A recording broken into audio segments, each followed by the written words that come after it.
We are building our leadership differently. We are bold.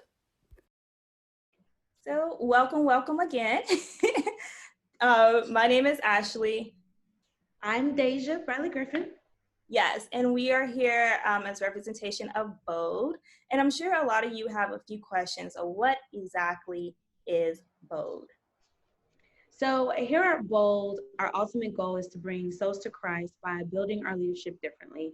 So as Christians, it is extremely important that we empower each other by using our voice to help bring comfort and stability to those around us. We all know that the Bible outlines the role in which Christians are supposed to follow, and he provides an ample amount of comfort, stability, and guidance since the beginning of time. And I just want to start off with a little bit of scripture reference. So in Mark 16:15 through 16, it provides insight into God's ultimate plan, which is obviously to bring souls closer to Christ by spreading the gospel to those around us in the world. So therefore, as Christians, we know that it is our plan to align with God's plan. Yes. So now that you all know a little bit about BOLD, and just to let you all know, we are by any means, we're not Bible scholars or anything like that, but we do believe in one essential goal, and that's helping lead others to Christ. And so we would like to hear a little bit about our panelists today. So if you wouldn't mind just saying your name, your location, and just tell us one interesting fact about yourself. And we will start with Jaren. Hey everyone, how y'all doing? My name is Jaren Albury. I am from the Bahamas. I'm looking at Deja's background. It looks like it's sunny out there. Right now, it's not super sunny. I think it was about to be a thunderstorm, so I was worried if I was even gonna make this. So that's a good thing. Yeah, right? I love seeing everybody on this, so it's really nice meeting y'all. I guess one interesting fact about me, it's not super interesting, but it's fine. Sure. My wife and I, avid runners, we enjoy running, so something we try to do every day. But yeah, I would say that's one interesting fact about me. It's super nice to meet y'all. Thanks for having me here. Absolutely. Thank you for being here, Jaren. I'm not a runner by any means. I'm a gut speed walker. You know, that's about as good as it gets. So I'm about to train to get on your level. All right, Holly. Hi, everyone. Good evening. Holly Dawkins, currently residing in Miami, Florida. I'm also from the Bahamas, so nice to meet you.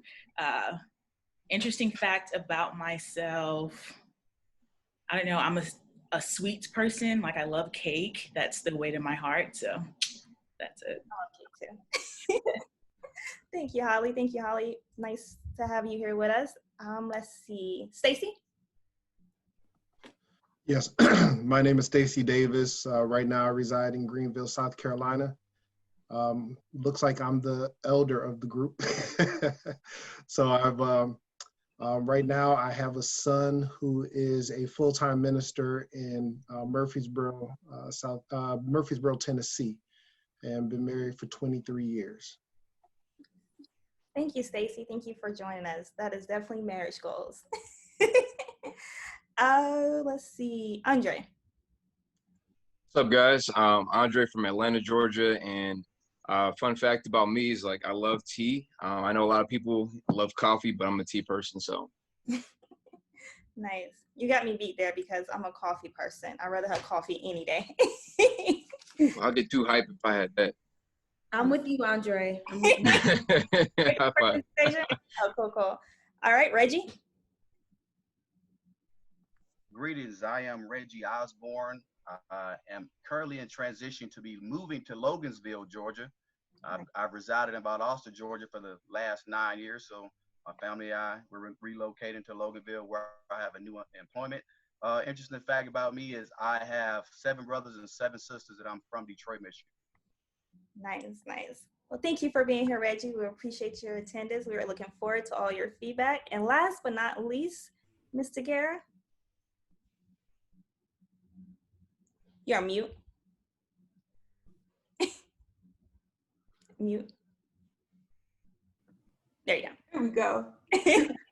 Sorry about that. I'm from Shiloh, Georgia. I'm currently in Union City, Georgia, and an interesting fact about me is I like to swim. Nice, nice. I'm not a swimmer at all. I really need to learn how to swim so that I can one day swim with the dolphins. And, right now that's looking very slim to none to happening because I'm not a swimmer. But I am glad that you all are here and you have joined me and Deja and Bode for this panel discussion. Our goal in Bode is to make sure that we do our part in touching souls and bring others to Christ, as we said before. And as you guys know, the topic for this evening is the comparison between unity and division. And as we know, there is a ton of relevant information and events that's going on in the world around us that ties into this topic. But we really wanted to get into the spiritual as well as the worldly aspect of it. And so we all know that sin entered into the world through Adam and Eve and the forbidden fruit. And in Genesis, when God completed his perfect creation, it was considered to be very good. There was no evil, there was no disorder, there was no chaos like we see today, no conflict, no pain, unfortunately, no discord, no disease, no decline, no death.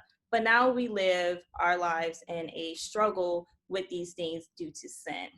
So tonight we're going to be discussing sin, division, and unity. And the ultimate goal is to eventually get to unity as a body. We know that as a people that we would never overcome sin, but we would do our best every day to strive to be what God has called us to be and to fulfill his purpose. Which brings us to our first question of the evening. In your own words, complete the sentence. Sin is. We'll start with Andre.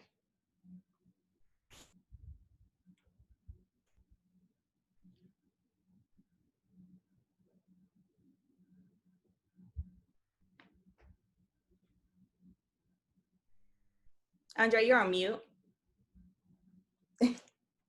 There you go. All right. All right. So I believe that sin is danger. And what I mean by that is just simply that sin is danger towards one's relationship with God, even though he loves us all with flaws and everything. But that sin is that separator, that danger zone that we create within ourselves from that relationship with God, not necessarily his love, but more so relationship. Absolutely. Absolutely. Thank you for that. Stacy?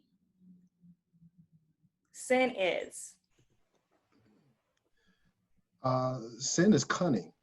Mm-hmm. And what I mean by that is a lot of times we try to play around with it to try to act like we're righteous, but then we still dabble in sin from time to time, and we don't really realize just how much it can draw us away and separate us and actually make us feel comfortable in our sin and not even realize it. So when you're like looking at Samson, he got to the point where he kept dabbling with sin. Every time he would come close to it, he was like, oh, I got this. God saved me. God saved me. He'll do this. He'll do that. He didn't even realize that God left him. And so that's what sin can do. It can slowly separate us and make us feel comfortable in our nonsense and thinking that God is with us. Very powerful. Thank you, Stacey. Holly, sin is. I kind of had the same idea as Stacy. I would finish the sentence by saying sin is enticing. Mm-hmm. It'll draw you in, kind of the same examples that he was mentioning. Sometimes you start floating, getting to that line, and for some time may not even know when you cross over that line. So I would finish with enticing. Absolutely, absolutely. Reggie, sin is. I would say sin is when opportunity meets desire. Mm-hmm. Sin normally is something that's already within you that the enemy normally acts upon and brings it out in a certain situation. So sin is opportunity meets desire. I like that response. Thank you. Tagara. I was gonna say sin is separation, just like Andre was saying, separation is separation from God. That's what came to my mind. Thank you. Thank you. And Jaren. I would say, in my own opinion, I think sin is elusive. You know, I think sometimes we think that it's something that we can, I guess, just stumble into. But I think sin is progressive as well too. If you think about it, over time, our actions have led to what the sin is. And so when you think of elusive as well too, something that's difficult to catch, something that's difficult to achieve, I think there are steps that we take along the way to put ourselves in position to sin. Obviously, there are opportunities where we can stumble into it. However, I definitely do feel that because of the nature of sin, because it's this forbidden fruit, because it's this aspect where we're wanting something that we know we shouldn't have, we're also taking the steps to put ourselves in situations unconsciously or consciously to get to that sin. So I would say that it's elusive. Got it. All right. Sounds good. It seems like we're all saying that sin in the essential form draws us further away from Christ than closer. And I think that is the sum point of it all, of sin. Thank you for your responses. So I think it's really important to note that the reason why we wanted to start with your perspectives on what sin is because one thing that I have noticed is that sometimes how we view sin and how we view our actions when it comes to sin is one of the primary dividers between not only members of the body, but also believers and non-believers, right? So how we have these conflicting views on what is right and what is wrong ultimately leads to this division that we talk about. So let's get into that. So let's talk about some cultural perspectives around sin within the body. So when you think about sin and, think about us and where we are within the body and in our walks with Christ, what are some of the cultural views that we have learned or have observed? Let's start with Holly. Just thinking off the top of my head, I wouldn't necessarily think this is something that's learned, but in my time in the church, I think people begin to feel their levels to sin, like there are small ones and big ones, ones that, are outright done deal if you're talking to certain people, and ones that can kind of slide in. That's kind of been my biggest observation around it. Again, not necessarily something that might be learned, but heard from generation to generation, and kind of, I don't know, maybe to knock the guilt off of yourself by comparing the size of the actual sin. Definitely. There's definitely levels to this right now when it comes to sin. Stacy? Well, a lot of times we view sin as what's something that I wouldn't do or something that I would do. And so we try to compare others to our own standard. And if they don't live up to that, then all of a sudden it becomes a sin. Like, how dare you not wear a dress to service? Oh, you're in sin. Or how can you not wear a suit and tie? And, oh, Lord, you're going straight to hell. And so, and what we do is because of some of the things that we've been instilled with, even if it's not scripturally based, even though it's been instilled in us, what we do, we equate what our feelings are to what God has to say about it. And all of a sudden, it becomes the same level. And it's almost like we're sitting on God's lap, and we're the ones that's rendering the judgment on folks. So unfortunately, it's a lot that we bring to the table. And if we don't calibrate ourselves that really is what God says about it, and if we cross the line with that, that's when it becomes sin. Or if we don't go far enough, that's when it becomes sin. Not something because of how we feel about it and because it's our opinion about it. Absolutely. Absolutely. Jaren? Would you mind asking the question one more time, please? Yes, of course. What are some cultural perspectives or some cultural views on sin that you've noticed or observed? Yeah. I think kind of like what Holly was saying as she was growing up in church. I think some of the things that I noticed, some of the cultural views with sin is the fact that we, especially in the church, I don't think we set a lot of boundaries. I don't think we set a lot of boundaries in the conversations that we have with people. I don't know if we set a lot of boundaries on what we actually will do versus won't do. And I think a lot of times what happens is because we're not setting boundaries for ourselves and others, I think we can also put ourselves in a position where that does lead us to sin. And so I would just say for right now, I guess I can unpack that later, but I would just say for right now, boundaries plays a huge part into not only church hurt, but also the fact of where sin comes from and what sin leads us to do culturally as well too. Right, of course. Sagara?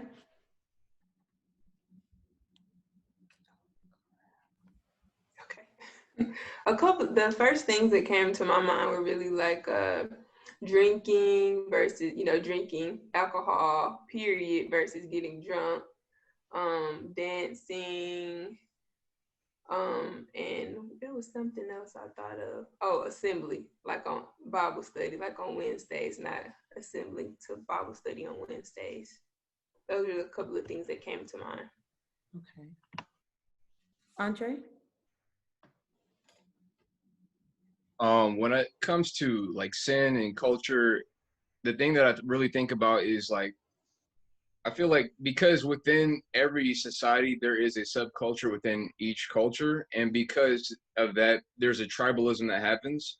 And when there's a tribalism that happens, people have what I call what's culturally condonable. Like certain things from this tribe is culturally condonable versus, well, they're from a different culture, even though they may be from the same church, they may worship the same God that I do, but what they do is different because they look different from me, or they speak different from me, they have a different accent, or I don't know, they just have different interests or values in their day-to-day life. And so I think certain things is like when we talked about levels, we have levels, and like I said, we have cultural condonability, like we culturally condone certain things, and I don't think that's really right because and in the eyes of God, like all of it's the same, whether it be a white lie or whether it be embezzlement or a murder or something like that. It's all the same to God, but when you ask a certain person, it may mean a different thing based on the subculture. For sure, for sure. Reggie? All those are very good examples. Me growing up, I grew up in a Pentecostal Apostolic Faith church, spent some time in the Baptist church, obeyed the gospel of Jesus Christ, and became a member of the Church of Christ in 2011. But some of the same things I've saw throughout these different churches, if you will, is a lot of people tend to focus on the larger sin, murder, stealing. Nobody ever talks about, gossiping and, like I say, people always consider different levels when the Bible says sin is sin, and I've seen people, even preachers in the pulpit, we always tend to focus on the larger, more sin, if you will, sin, and we don't really consider a lot of the murmuring, complaining, and other things that God said is sin. So we have a tendency as people to focus on what we want to focus on. For sure. So now that we kind of identified, some of the cultural views on sin, I definitely think levels is a big one. When we start talking about sin and how that falls, we kind of like created this scale. I noticed that like when we're talking to different people, that scale may change. Some people may really, really feel one way about this sin, and somebody may not feel that sin is quite the same. But when we think about these things, how does that affect that? I'm talking about the cultural views that we just discussed. How do these views affect our behaviors towards non-believers? And also, how does it affect our behavior within ourselves meaning believers? And let me know if you need me to repeat that question again. But this time, let's kind of go backwards. Let's start with Andre.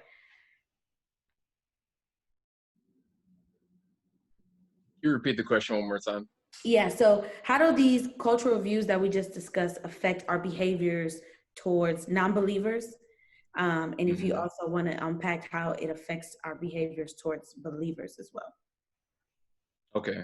I would say when it comes to non-believers, like sometimes it's not even necessarily like the actual sin you're committing, but it's the perception of the sin that can actually be more damaging than the just anything else really. Sometimes it's the perception. Sometimes people's perception is reality. We hear that all the time, but I mean it's so true. Because it's like, I don't know, it's like for people who are, I guess, non-believers or whatever like that, and if they encountered somebody who is a Christian and who is telling them about the gospel and, you know, trying to get them to come to church and all that stuff, but maybe they've seen that minister at that church or whatever like that, either commit adultery or I don't know, they saw them turning up at the club, and not necessarily that not necessarily that the person is doing necessarily anything wrong at the venue, because the venue is not a sin. Let's get that clear. But more so like the perception of the environment that it is cultivated there, that might turn people away in a sense, because they're like, well, you know, if they're doing what I'm already doing, like I feel like I mean, they're saved, I'm saved, they're doing the same thing. Like, what's the difference? So there's a lot of blurred lines and stuff like that. And so that's, I don't know. I like when it comes to like people who are not believers, perception is a huge thing. So, but as far as people who are in the church, I would say practice. So I would say perception for people who are non-believers, with practice for people who are within God's church, who are within God's. And what I mean by that is just like, you know, sometimes people say this, like, you know, you have parents that say, "Hey, do as I say, not as I do." But you either have a leader or somebody who is of influence, and they are, you know, spitting on the scripture, sharing all this knowledge, and they're telling you to do this thing, but you're not just gonna hear their words. We follow a leader not because of what they say, but because of what they practice.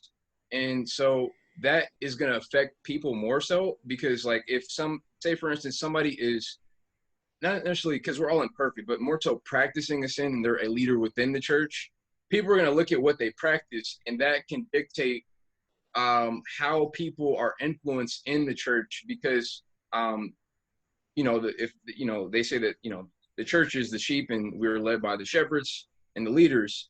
So we like the practices of the leaders and who the people who are guiding the flock make a difference, because people are going to look at that and that will dictate their behavior sometimes.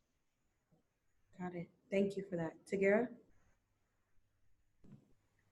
I think as far as non-believers, it kind of negatively impacts them because they feel judged before they even get to know Christ good. Like, say for the lady who comes into church and her skirt is shorter than most would like, and people are giving her looks or whatever, and she's automatically a loose woman because of what she has on. Or the guy who has sagging pants and chains or whatever, he's automatically a thug, and they feel like they don't fit in. And so that kind of makes people not want to be there because they feel uncomfortable and they can't relate. Like a lot of Christians, it seems like they're unrelatable, like they're perfect and they have everything together. And then as far as like people within the body, a lot of times I see it with younger people, like they don't feel like they belong, or they feel like there are too many traditions being placed on them. Like, okay, you can't work the table if you don't have on a 3-piece suit, or you can't have dreads. You have to have a clean haircut, no earrings, no tattoos. And it's just like, you know, that's something that kind of pushes people away.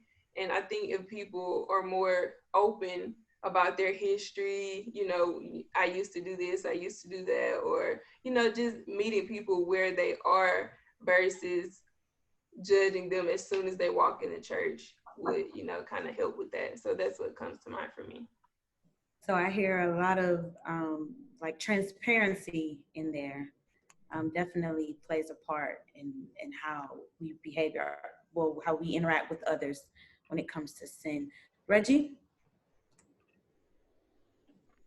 I would say that it causes a lot of turmoil amongst believers when they have a different of opinions of what sin is and what sin is okay, what sin isn't okay. And normally it's between the old and the young. You know, especially when it comes to, as my sister mentioned about the young lady coming in or the young man coming in looking a certain kind of way. Traditionally, those older members who've been sanctified and spiritually filled since they were babies from birth, they start to look at somebody a certain way. And sometimes you don't have to say anything. And it turns off young believers as well as young non-believers because they feel like they're being judged, especially when the Bible teaches us that we ought not to judge. But it creates confusion. It creates turmoil. It creates an environment where nobody feels welcome. They feel like they're going to be judged.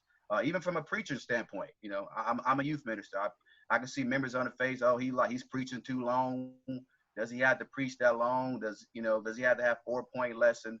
You become a very judgmental of those things, and it creates an atmosphere that nobody wants to be in, and they eventually find somewhere else to go. And when it comes to the world, one of the first examples the world see of Christians are when they come to our assemblies, and if we give the wrong impression, a judgmental impression about things, they get a big turnoff, and they get a sense real quick of how things are. So it's very confusing and creates turmoil. Stacy, I saw you laughing. You want to go ahead and share your thoughts? Yeah. So I'm a youth minister too, and I'm trying to get somebody else to take over because I'm getting too old. Anyway, but yeah, trying to live up to a tradition that is unfounded and trying to put that tradition on everybody that comes into the church building.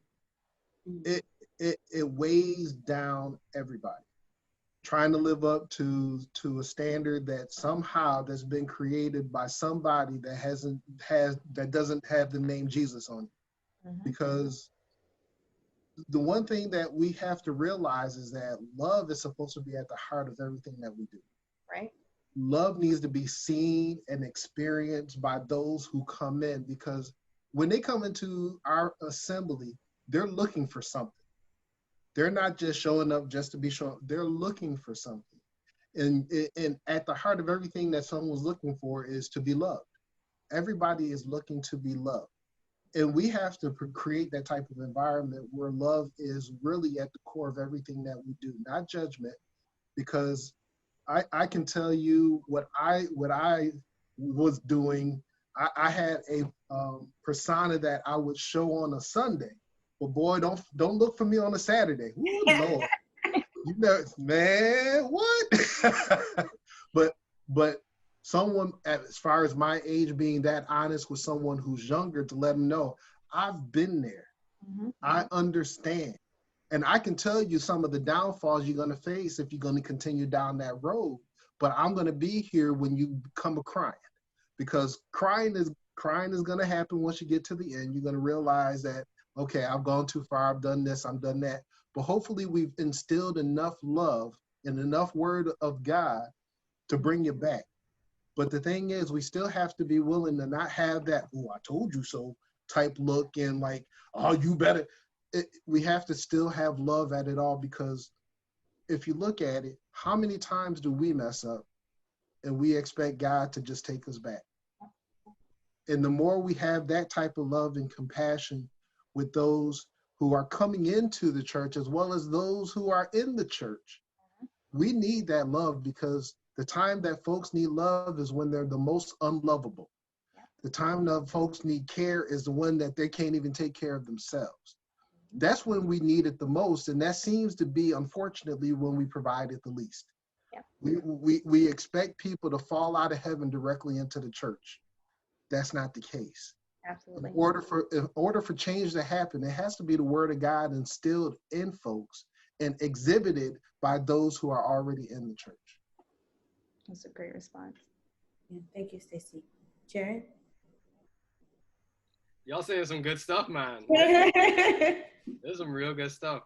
I would definitely say, man, when you think of sin and how it affects relationships with non-believers as well as believers, you know, I think, as weird as it sounds, I think sin gives us an opportunity for relationship. And this is what I mean. I know it sounds weird, but this is what I mean. Like, with everyone that you have a relationship with people.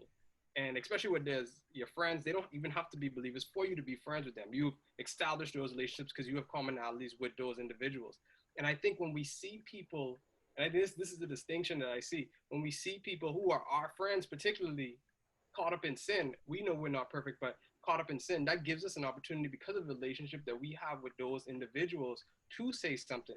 I think sometimes the issue that we butt heads with Christians and non-Christians, and it's the fact that us as Christians, we see something that may not be right and may be sinful, and instead of asking questions for the individual, for them to come to their own conclusion of, oh my goodness, this really isn't right, we automatically start pointing the fingers, we automatically start judging, and that creates more of a chasm and more of a separation for individuals. And so, you know, it's something that I definitely would see in my friend circles a lot, is that when you start asking questions, when you start asking, you know, I read a book, y'all probably read the book too. It's called Simon Sinek's Star with Why.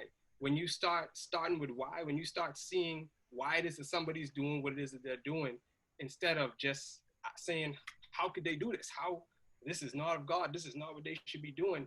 I think that's when you start creating a relationship with people. And just like Mr. Stacy was saying, you can start infusing love in your conversation, because if there's no love in the confrontation, then all we're doing is fighting for me to go to my friend and tell them how bad they treated me. Because if you think about it or not, we're going to tell people more about a bad experience than we're going to tell people about a good experience. We'll tell like 10 people about a bad experience, but we'll tell maybe one person or two people about a good experience.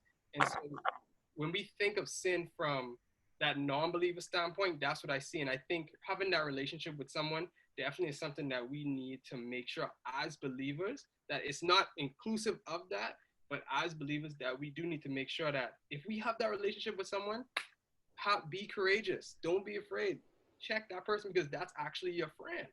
And then from a believer standpoint, yeah, it's definitely something, again, where I think it's a lot of pressure on Christians to perceive themselves to be like, because we're called to be separated, right? We're called to renew our mind and not be conformed. But it's a lot of pressure, if we think about it as Christians, to remain separated, because sin is all around us. We just want to be included. We want to belong.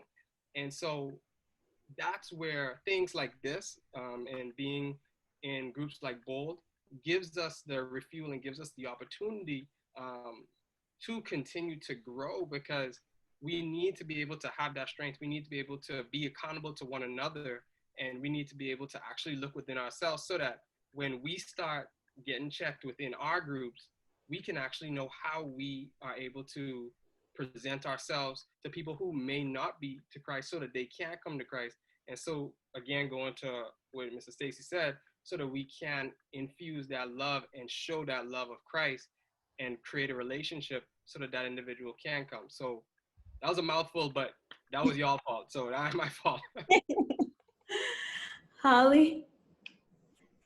Yeah, I think everyone had really good points. When I heard the question, I kind of looked at it from a believer standpoint, and the thing that came to mind for me was redemption. I think as a Christian, when you hit that fall from grace, or you sin and it's a public view of that sin, it's very hard to come back up. Tagara pointed out, and Reggie as well, transparency is needed in the church. As Reggie said, people aren't, holier than thou and come into that viewpoint just first day in. There's no kind of getting down to the level of the so-called sinner or having personal viewpoints to kind of help bring people back up, because we've all been there. We've all fallen short. We're not, 100% without sin. That's just what it is on a day-to-day basis. And I feel like if there was more transparency, even with older and younger Christians, just saying, hey, I've been there. Listen, before I became a member of the church, I was wilding. Like, that's just what it was. Coming down to the level so that we can share ourselves with each other. I think working on that from an inside perspective will help a non-believer see that as well. If we are holding each other accountable, but in a compassionate way within the body, people outside can see that. And it wouldn't be as hard to say, oh, religion equals judgment, or here come the COC folk, like that's just kind of what the perspective is right now. So my whole thing when hearing from everybody else was that redemption, and looking at how we can better ourselves to bring people back up when they have that fall. Absolutely. For sure. Stacey, is there something you want to add? Absolutely. And everybody's been saying this, but we really do have to be transparent with what we deal with, what we struggle with, trials, tribulations, because like it says in 2 Corinthians 1:3-4, we go through our stuff so that we can help others go through theirs. Mm-hmm.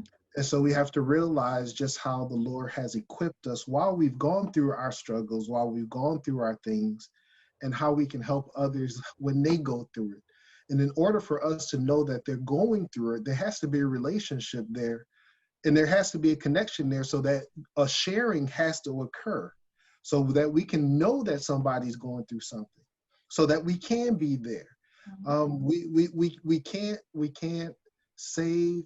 We can't go to heaven by ourselves. That's pretty much where I'm going with this, is that we have to be willing and able to take others with us. But in order to do that, we have to go through the struggle with them. We have to share what we've been through. And that's why the Bible tells us that we have to be careful, that we are spiritual when we go back to try to help somebody. Because if we're not spiritual, two things: we're either going to destroy them or we're going to destroy ourselves. So we have to be on the mindset that I have to go to this individual with Christ on my mind so I can help them through whatever they're going through. But I got to understand that it's not on my time that they have to come to a conclusion about their situation. It's on their time, but I need to be right there with them every step of the way. Absolutely. Absolutely. Thank you. Thank you for that. So what I'm hearing from a lot of your responses is accountability. It's important for us to hold each other accountable as Christians one to another, as well as love. How far does our love go for our brothers or sisters? And even for those who aren't saved, are we compassionate enough to see people and meet them where they are? So we discussed sin from a semi-spiritual and worldly perspective, but we're going to dive into the society perspective of sin. And we're going to break it down to where someone who is unsure of where they stand or feel like they're not worthy of, redemption. We want to break it down to where even someone like that can understand that there's no levels to sin. God sees all sin the same. So we're going to start with a few examples, and I'm going to pick on a few panelists to kind of draw us a picture of a comparison of the two. So the first example is stealing. From a society perspective, stealing is a crime. But depending on who's committing a crime could vary on the response or the consequences. So we're going to start with Jaren.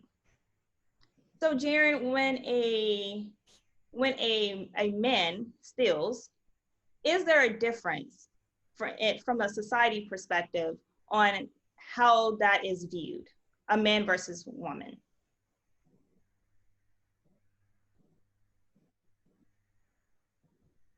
Yeah, I think that's a great question. I think with something like that, because I'm definitely not trying to get in trouble here either. I think with something, I think with something like that, um, again, before I jump into answering the question, I like to ask, Yes. why. And so I like to ask why because I don't know. I don't know if a lot of y'all, I'm sure a lot of you guys know, like Maslow's like hierarchy of needs. Mm-hmm. And there's certain needs that come into play, whether there's basic needs, psychological needs, as well as self-fulfillment needs. And Right. so when you think of someone stealing just in general, obviously there's certain needs that's not met, which is their basic needs, safety, food, things like that. So going to understanding like more of what's going on, unfortunately, it can be perceived like as the man is going to be having the hammer come down on him a lot more, probably just very because his own nature. It's no fault on the woman, but I think society is also set it up to where, unfortunately, and I'm in a different society as y'all. So, all right. So yeah, I think a society is set it up in a way where you're looking at it from gender versus actual impact. Right. And I think gender plays a huge role into evaluating the end result, which is the impact. And unfortunately, you've seen on the other side of it, whether it's gender, whether it's race, but gender plays a role into it, as well as race plays a role into it too. So in my mind, yes, in some cases, in some instances, the man can be seen as somebody who is going to take, I guess, get more of the hammer. Hopefully that answers your question. It does. I feel like I was all over the place. No, no, Let me know. no, it absolutely does. And I think the point that you pointed out, which is that sometimes depending on who is committing the crime, the consequences could be different. So Reggie, when it comes to lying, minority versus majority, how is it viewed from a society perspective? From society's minority, normally those who in power set the rules in the regulations, whether they write them down or sometimes they have unwritten rules. And in the world we live in, we're at the mercy of those who make the laws. Mm-hmm. We're at the mercy of those who are more superior when it comes to finances. So normally the minority is always given a short end of the stick because they didn't make the laws or the regulations. And a lot of times, those in the day and time we live in, people will actually amend or change laws to be in favor of a higher tax bracket of people than a lower tax bracket of people to play the political game. So we know that seeing in 2020 that unfairness has been there forever, and we realize we live in a nation in the world that that money is the driving force and power, that your status in the community says a lot about how far you can go and get, they allow you to get. So it is a very unfair advantage in the world that we live in.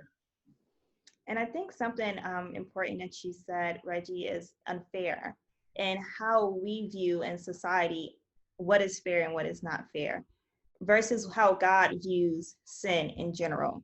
And, we can see the evidence in the world around us that, things are clearly favored for those who make the rules. But I think it's also very comforting to always know that God is the ultimate judge and he makes all the final say so.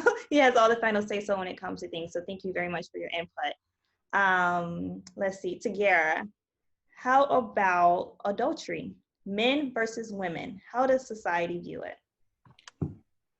I think women get the short end of the stick with that. It's like, okay, if you're a woman, you're supposed to be a virtuous woman, chaste, all of this. But if you're a guy, how many girlfriends do you have? It's like it's applauded for a guy to do all of these things, but for a woman, it's looked down upon. So I think the lady gets the short end of the stick there as far as adultery. What are some, I'm sorry, what did you say? Oh no, like as far as like in marriage, sometimes I feel like if a man cheats on his woman, it may be seen as if, like, well, what did she do?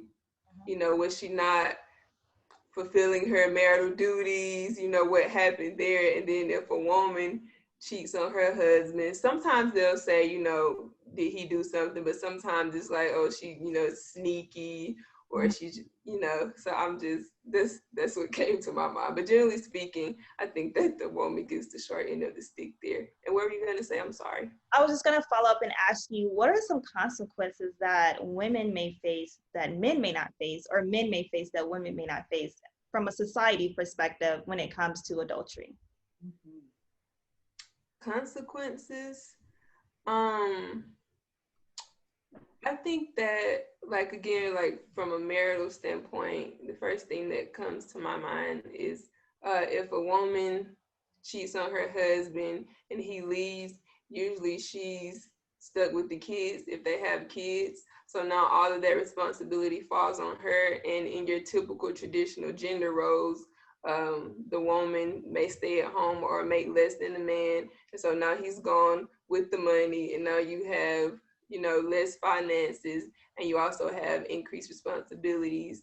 And then that just goes as far as people who aren't married as well. A lot of times if people break up, usually the woman still gets the child, and the father, he can come in and out at times, but it's like the woman still has the responsibility of taking care of the kids and all of this. And of course, that's not, you know, some fathers are actually there for their children, but that's what comes to mind. A lot of times I do see that. Absolutely. Thank you, thank you, thank you. All right, Stacey, let's deal with murder. A believer versus a non-believer. How does society view murder? So, so the society, as far as with murder, is just basically taking someone's life, Right.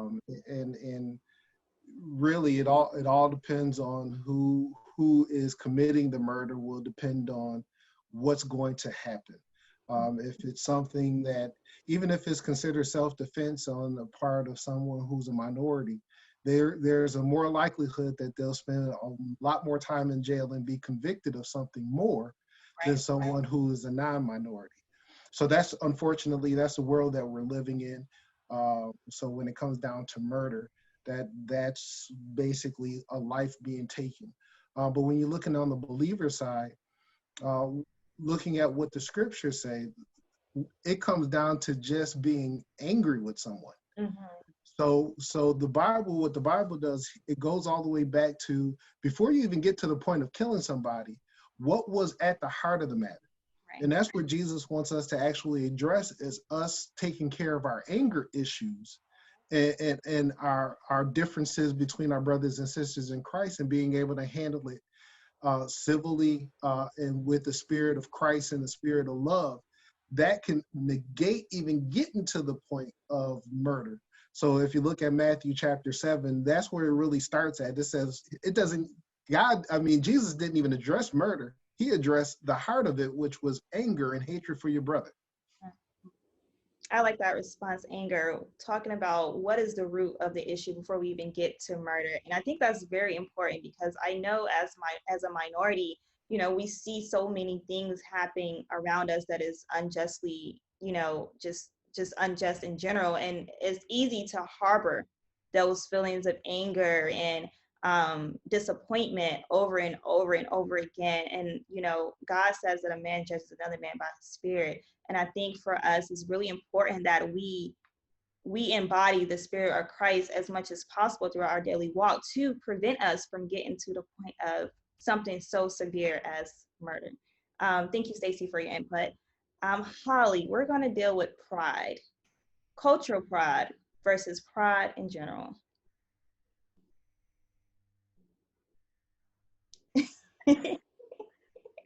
Right? I think you gave me the difficult one here, Ashley. Well, stuck. I may have to phone for help. It wasn't intentional. You can phone for help for any of the panelists. Anybody want to raise their hand, help a sister out? Okay, I'm gonna go with Andre. Stacey, I got you, but Andre has a hand. We'll go with Andre and then we'll go to Stacey. Okay, so I already know what Stacy's gonna say, so I'm gonna let him answer what he's gonna answer. So I got the flip side to it. So we got a thing called patriotism, right?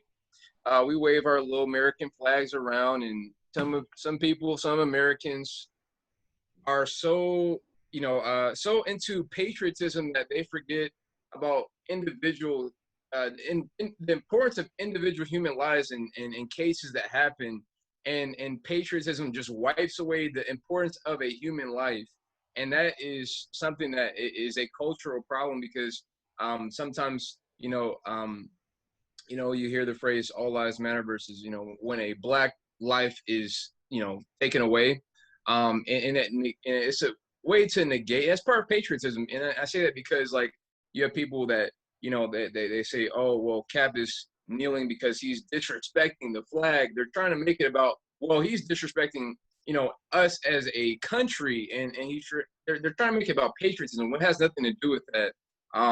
And I think sometimes people use patriotism to really either take away their own guilt, or they try to make their hands clean, or they just try to kind of refocus the subject and divert. So I would say patriotism is a huge thing, and not just in America too, because it happens in other countries too, where people jihad, or Middle Eastern countries, or Israel. I've seen that different cases where maybe, let's just say for instance, a woman marries somebody out her race or out of her religious realm, right?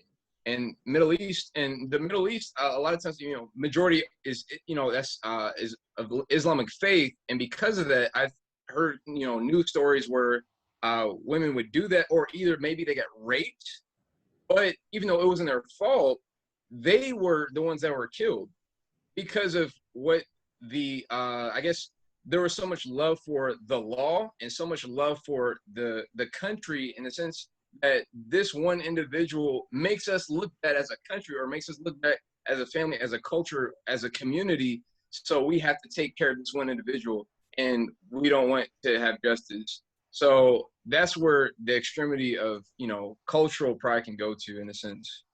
Got it. Thank you, Andre. Thank you. Stacy? So definitely on the Black Lives Matter movement and things of that nature. Really, we can as Christians, we can go too far with it, but unfortunately, that folks have to realize that the BLM is actually based off of a spiritual concept. And hear me out when I say this. When you look at what Jesus did as far as his example for the 100 sheep, and there was one that was lost, the one that was lost, he left the 99 sheep to go get that one that was lost, because that one sheep's life mattered, because that one sheep's life was outside of protection from what the shepherd was going to provide as far as safety and protection and being fed and things of that nature. So he left the 99 in order to get that one. So all lives of the sheep were good, but it was that one sheep that was, because he was not protected and not with the rest, it mattered. So he went back for that one. So with Black Lives Matter, it's not saying that Black Lives Matter only, it's saying that Black Life Matters too. And so that's really what it gets down to, as far as on a spiritual standpoint, where we are being unjustly killed, targeted, just because we're Black, we are the enemy. So these are a lot of the attentions that have to be brought up, and it does cause anger, it does cause rage within us, and it has to, because we are Black first. We are Black first. That's what everybody else sees. They don't see Christian first, they see Black first. Right. However, our Christianity supersedes our Blackness. And that's the one thing that we have to understand. Once we gave our lives to Christ, Christ became the head. Christ became preeminent.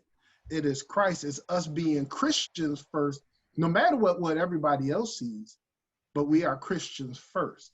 Right. So And going back to what I said earlier, as far as being angry, we can be angry and sin not.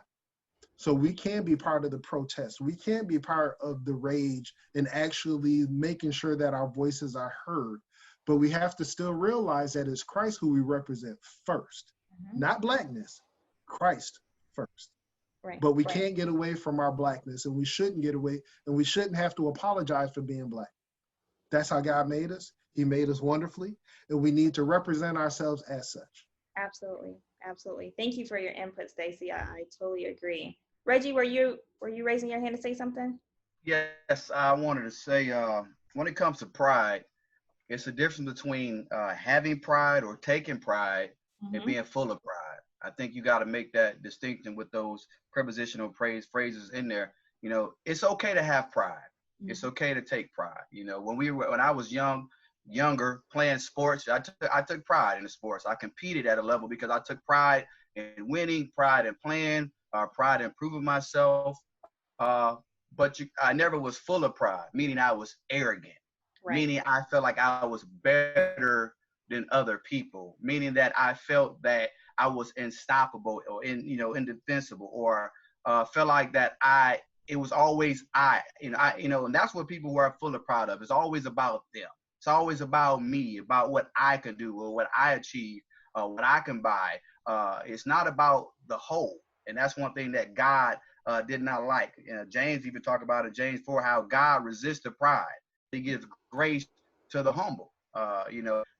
People that are full of pride don't need God. They disregard God.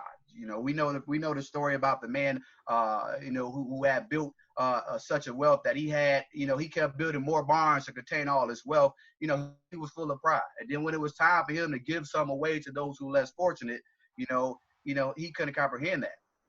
So we got to be very careful in this life that we don't go down that rabbit hole of being full of pride, because when you become full of pride, that's when it turns into sin. Absolutely. Thank you. Yes, Jaren. So yeah, I want to jump on that too. So one of the things that I definitely hear too, like, it's crazy. Me and my wife talk about this all the time, like, especially what's going on right now.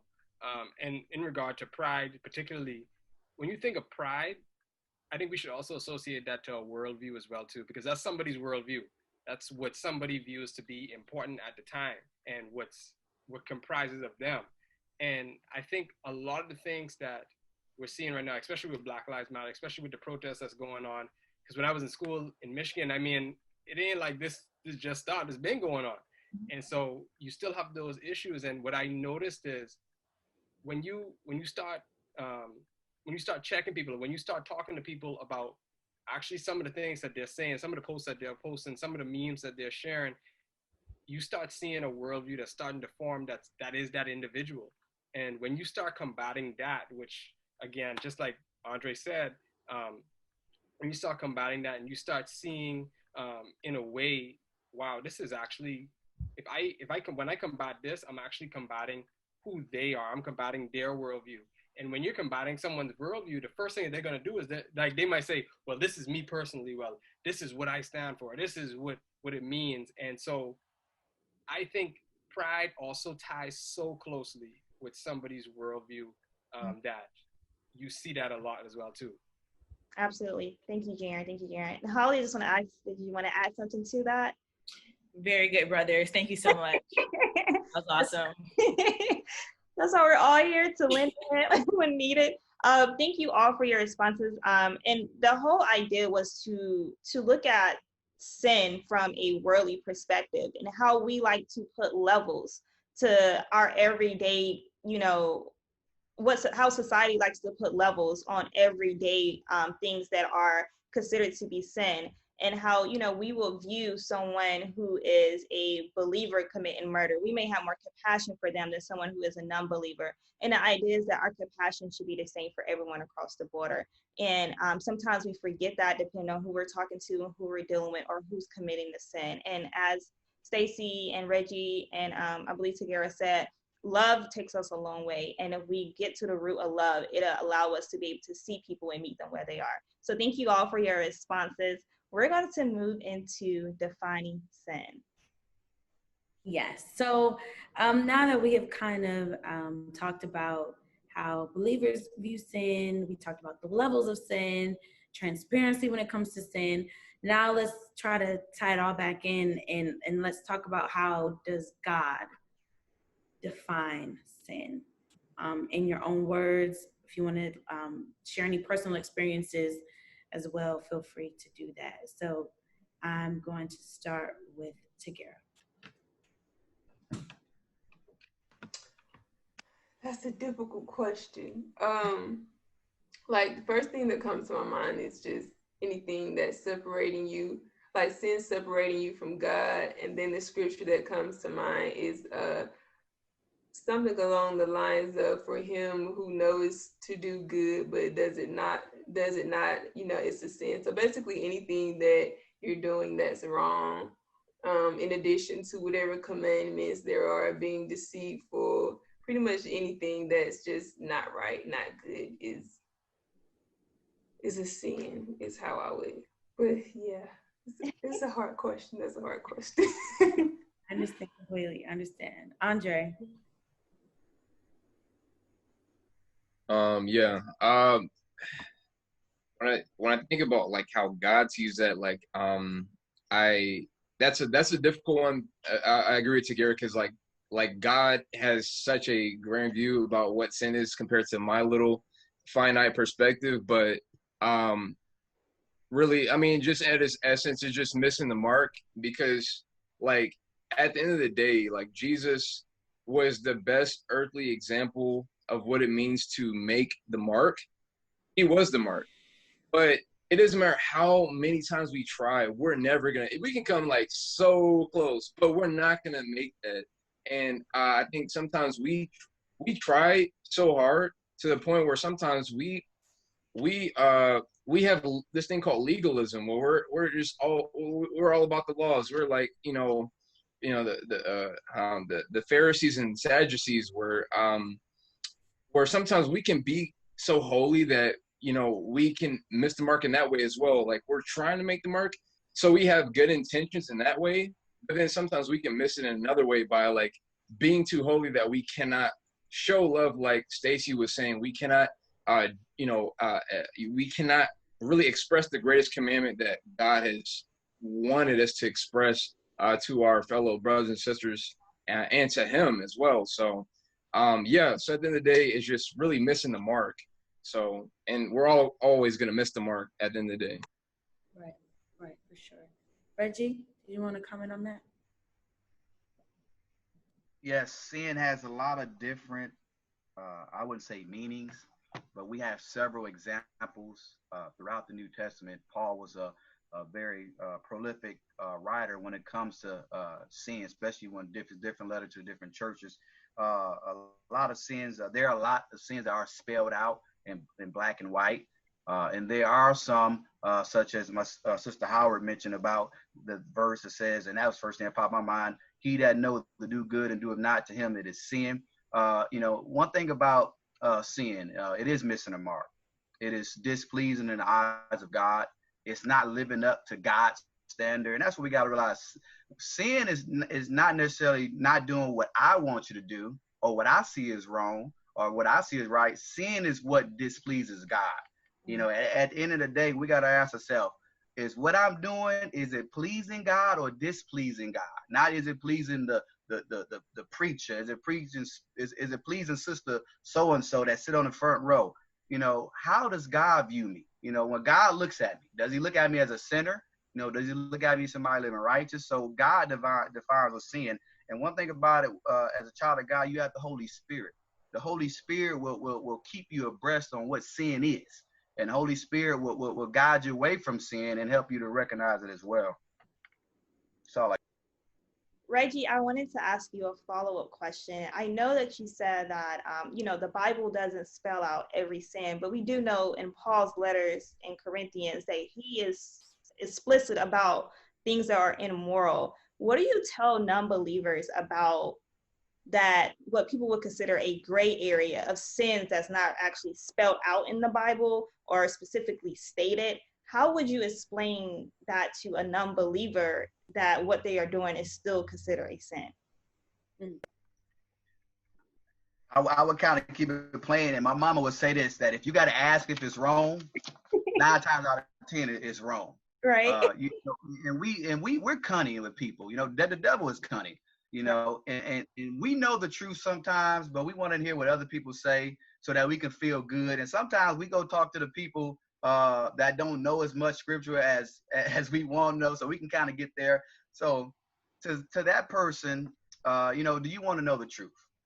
You know, and if they want to know the truth and they're honest with themselves, and you got to be honest with the scripture. It may not explain it. You know, you're not going to find a thou shalt for everything, but you're going to always find an example of how God, you know, carried himself. And that's one thing I use. When I can't, you know, go to a scripture with a specific sin, I'll talk about Jesus. You know, how did Jesus live? You know, people talk about, well, you know, I had a friend, I had a friend, coworker talking about, well, Jesus turned water to wine. I said, he did, but the Bible don't say he drank it. You'll find nowhere in scripture where Jesus drank wine. Paul says, be ye followers of me as I follow Christ, right? So our greatest example, once all that gray area clears up all the gray areas, what would you know, when I was in high school, what would Jesus do? WWJD is, what would Jesus do? What was, you know, and we know, and if you read the Bible, you can understand the mind of Christ. Christ was pure, was holy, he was righteous. He didn't do anything that was going to bring dishonor to him or shame to God. You know, and people, and I had that saying, I said, look, what would Jesus do? Look at the mind of Jesus and you tell me, would he do this or would he not do this? Thank you. Thank you for your thorough response. Andre, I see your hand. I was just gonna add on to what he said. Like he had an amazing point, and I was just gonna say, like, one of my professors back in college will always say this quote, like, humans are not rational. We're always rationalizing, and so like we're always trying to rationalize every single thing. And so like what he was talking about, like, you know, if it's something where you have to ask, like, is this the wrong thing to do or is this the right thing to do? Like, then you probably are in the wrong. So like it's just like we have to get away from this rationalizing stuff, because that little step gets us into the dark areas, and not from gray, we go to the dark areas. And sometimes if we're not careful, we can rationalize so far in and go in so deep that we can't even get back and find our way back to light. So that's all I wanted to say about that.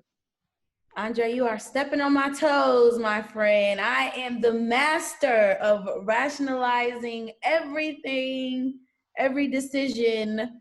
So yes, Stacey, I'll go ahead and let you respond to the question. All right, but let me preface what I'm about to say, and this is directed to Reggie. I don't drink whatsoever. But according to Luke 7:34, it does say the Son of Man came eating and drinking. And you say, behold, a gluttonous man and a winebibber, a friend of publicans and sinners.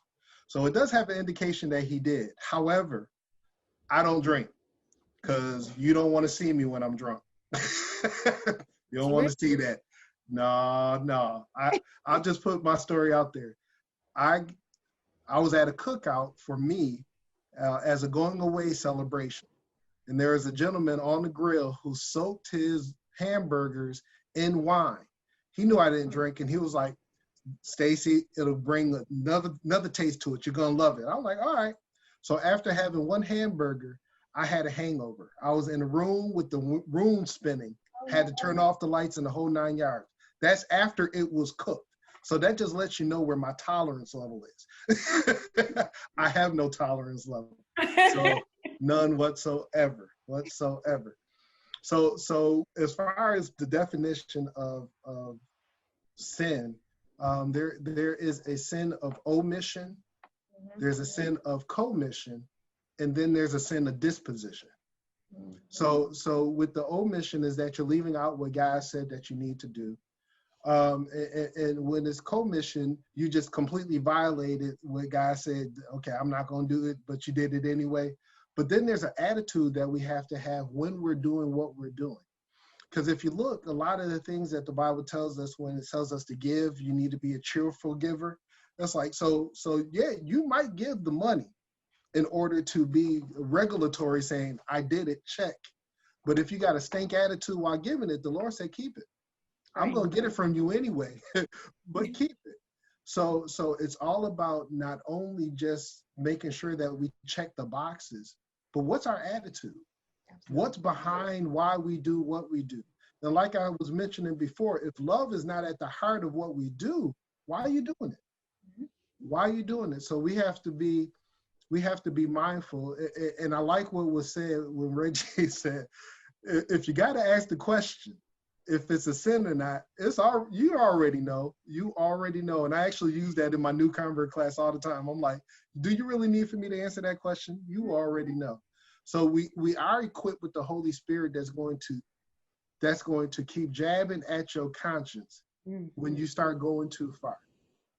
So that's why with us, like Garen was saying, is that the bar is set up.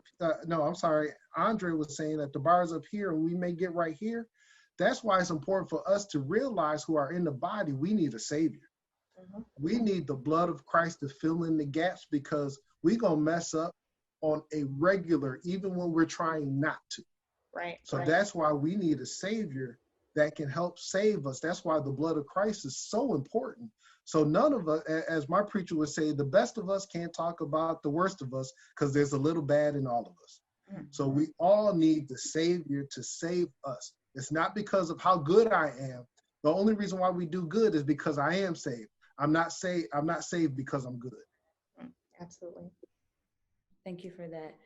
So I just want to be cognizant of time as well. Does anyone have any thoughts that they want to share before we move on to the next part of the panel? I was gonna say, I forgot to add a point earlier when we were talking about women versus men and adultery.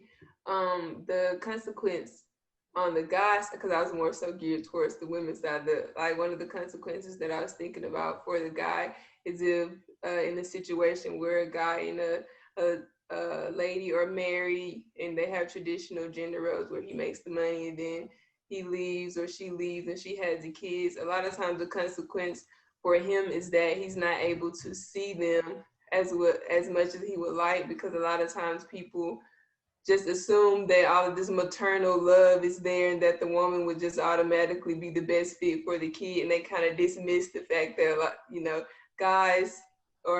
men are able to care for kids as well. So a lot of times they get that pushback or that perception that because they're a man, they don't have the same capability or balance to raise kids. So I just wanted to add that, so I'm not beating up on the guys. Thank you. I just want to say one thing too. So sorry. No. So again, I'm not coming for anybody. I just want to put that disclaimer out there now. I'm not coming for anybody. I think, especially being a Christian and being someone who's grown up in the faith, one of the things that I feel like Christians fall short on is the fact that, not that we're rationalizing, unfortunately, but the fact that when you think of, I guess, drinking, right? I think you have some Christians that are stark, like, hey, I'm not drinking. You have some Christians that are like, hey, I'll socially drink. However, unfortunately, even in those two groups, just like what Mr. Stacy said earlier, he talked about gluttony, right? And even in those two groups, we'll put drinking all the way up here, like, oh, you shouldn't drink. But then you gonna be the same person that come to me that got a full stack of ribs, and you shouldn't be eating that. Like, so we need to be real with ourselves and stop putting, and I'm not saying anybody's doing that at all, but we need to be real with ourselves and stop putting drinking so high on this like whole list. But then you gonna be the same person that has to go to the doctor a couple of times a year, and you gonna tell me that's not sin? Like, and we have free will for a reason, but all things are lawful, but not all things are profitable. And when you think of that, like, you also have to be real with yourself and say, I may not be drinking, that's true, but am I still treating my temple like it needs to be treated? That's all I wanted to say. And I'm not coming for nobody. Just wanted to say that again. Garrett, I still love you. Right. Good, yeah. Good, cool. I felt like somebody was stepping on my toes, but I think you make a really interesting point, is that we really do have to be honest with ourselves, right? And I think, having the Holy Spirit and having that accountability partner that is always there, that lifelong accountability partner, definitely helps because, like I said, I'm a rationalizer. I rationalize everything. So there are those moments where I have to sit with myself and sit with God and really just be honest with myself in that moment and say, Deja, no. So I appreciate all of your points. Yes, if you do have to ask if it's wrong or if it's too short or if it's too this or too that, then we all know the answer to that question. So, but before we move on to the next part of the panel, I do want to leave you all with this again, just to kind of tie it back in to why we're here. How sin is defined, right? So sin is any lack of conformity to the moral character of God or the law of God. We sin by thinking evil. I think that's one thing that we always forget about, right? The thinking part. Nobody can hear it. I'm not doing it. It's not a sin, but our thoughts, speaking evil, acting evil, and another one that I think we tend to miss is omitting. Omission is definitely a big one. So Romans 14:23 says, whatsoever is not of faith is sin. Ashley?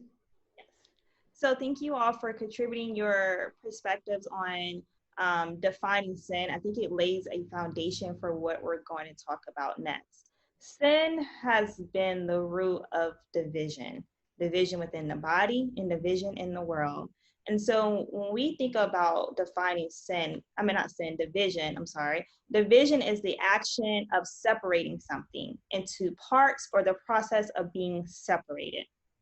How does sin cause division in the body? And before you answer that, I just want you to sit with that question for a minute, because I know we see it on trivial things, but there are things that are more precious to God. And I think it's important that we really dive into the details of how sin separates us as a body and how that looks to the world. So the question is, again, how does sin cause division in the body? And we're going to start with Tagara.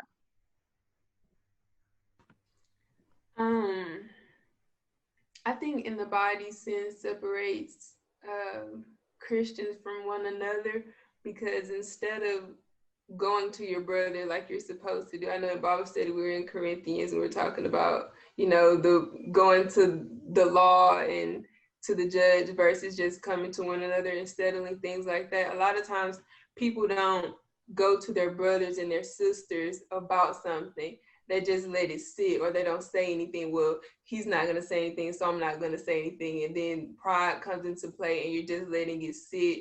And then now you two aren't in relation, you two don't have that relationship anymore. And then that divide just grows and grows. And now you have this dislike or hate for somebody that's supposed to be your brother or your sister in Christ. And then you have your people who you talk to about it, but you don't go to that person. So now there's a group of people who's on this side and a group of people who are on that side. And there's like, okay, well, we got this group, we have that group, and then they're not talking to each other. And it just keeps going. It's like a spiral. And so now you have division within the church because, of sin or of something that you guys just were too prideful to talk about, or you didn't know how to talk about it. That's what I think about with that. Thank you. So what I'm hearing as something as we would see as small as a disagreement between two brothers or two sisters, or brothers and a sister, can easily grow into something way bigger, causing a division amongst the people or amongst the body. Thank you, Tagara. Let's go with Holly. How does sin cause division in the body? I think we touched on this earlier in the discussion. A few of us had this idea about levels of sin and then individual interpretation of sin. So I'm not exactly sure who brought the example up, but the example that's coming to mind is, say you have a preacher that commits adultery. You have a certain set of the church that sees that as an absolutely unforgivable thing. They want to leave. They want to split. They want out because they don't think the man of God that they've been following or they have at the head of their church is living the right example. Then you may have a subset of people that say, you know what? that's horrible. We're going to sit this brother down, talk to them, you know, give them some time, but we could possibly overcome this as a church. But you already have that, you know, battle pitted against the people of that particular congregation, and that might cause a split. So I would say a lot of times individual interpretation of the sin and the weight of the sin will lead to division. Absolutely. It sounds like what you are saying, just to summarize it, is that depending on who is committing the sin, as we stated before, you know, some people will opt to say, oh, it's not that bad. He can get through it. You know, we can get through it as a people. And then some of people in the body may feel like, as you said, that it's just totally unforgivable. We should just toss him out. He's not worthy. Or we're just going to go somewhere where we feel more comfortable. And that causes the division. Gotcha. Also, too, Ashley, I think it also goes back to the levels, right? Everybody has their non-negotiables. Right. When it comes to certain things, right? So even when we operate in our daily lives, you know, having someone disrespect you is a non-negotiable. Like if someone disrespects me, that gives me the right to do whatever I need to do, however I need to do it. And so I think a lot of times we also see that within the church when it comes to sin. Absolutely. Absolutely. Thank you, Deja. Let's go shoot for it. Jaren. Yeah, I hear what everyone's saying too, and I love it. One of the things that I would say, especially because the question was, how does sin cause division in church, right? Right. And so, especially with something like that, I think once division occurs, the next step with that is church hurt, and that's like a next step that somebody takes before they leave the church. But in terms of how sin causes division in church, I think I said it earlier, but boundaries is huge. Like, although someone can be sinning, but boundaries is huge. And when we don't have any boundaries, and then we have unmet expectations, and then there's somebody who's also acting out of character or doing something that they shouldn't be doing. Those are aspects that can start formulating division in the church, right? And for me, when I think of that a lot, I guess from personal experience, I've seen it too, because it can start off as something so small, and like that's why I feel like Jesus, like you see Jesus talk about how Jesus or Paul, I think one of them, would talk about how ultimately sin leads to death, and it doesn't start with the outcome, which is you know what I did. It actually starts with the thought process, and that is the process that goes with it. And so I think it's so divisive that it over time it continues to be something that grows and grows and grows, and it can be something so small, just like I think Tagara had said, like something like an argument, or I think Holly, one of y'all said it, but something like an argument. And because it's not handled the right way, because the church may or may not have a culture that's set up in the right way to say this is how we handle sin. One thing that I don't like is assumptions. I don't want people to assume just because they became a Christian that now you know how to handle these situations. We still don't. We're still human. We're still broken. And so when it comes to things like that, because we don't initially, if I have a disagreement with Mr. Stacy and we have this argument, he may know how to handle it, but as a young believer, I may not know how to handle it. So I'm angry at Mr. Stacy, and he may have moved on. He all the way doing something else. Mm-hmm. And because I, as a believer, did not have the counsel to know how to handle it, I may say, yeah, we good, but I'm not good. And it continues to grow, and it continues to grow into something that's divisive until I start talking to more people about what happened. And then until to the point where, okay, now I have church hurt, where it's like, oh, they did me wrong. They shouldn't have do this, man. They do me bad. And then you left the church, and then people are asking what happened. But it could have all started from something that's so small. So sin does not have to, sometimes we glorify the, oh my goodness, he left because this huge thing happened. But it could have very well been the small disagreement that wasn't handled correctly, that turned into dysfunction in my thinking, that led into something bigger, which was now me leaving the church or me acting out of character. So I think, and that's how, again, we use the word cunning. I think Reggie has said it too. Cunning is the word of the day almost, like, you know, like, because that's what really sin is. And it's not something that starts off huge. It's something that feels good to us, but is not good for us, and it's small, and then it just continues to grow until it's this huge thing, which is spiritually death or physically death, but spiritually death that is the end result. So that's how I think sin causes division in church. Thank you, Jaren. I appreciate your response. We're going to take one more panelist in light of time. We still have another sector to get through. So we'll take one more panelist on the question, how does sin cause division in the body? If you haven't went yet, you can raise your hand and we'll acknowledge it. Andre, did you raise your hand? Okay, go ahead. All right, so I like this guy named Miles Monroe. He was a minister, and he passed away back in 2014. Yeah, shout out to the Caribbeans.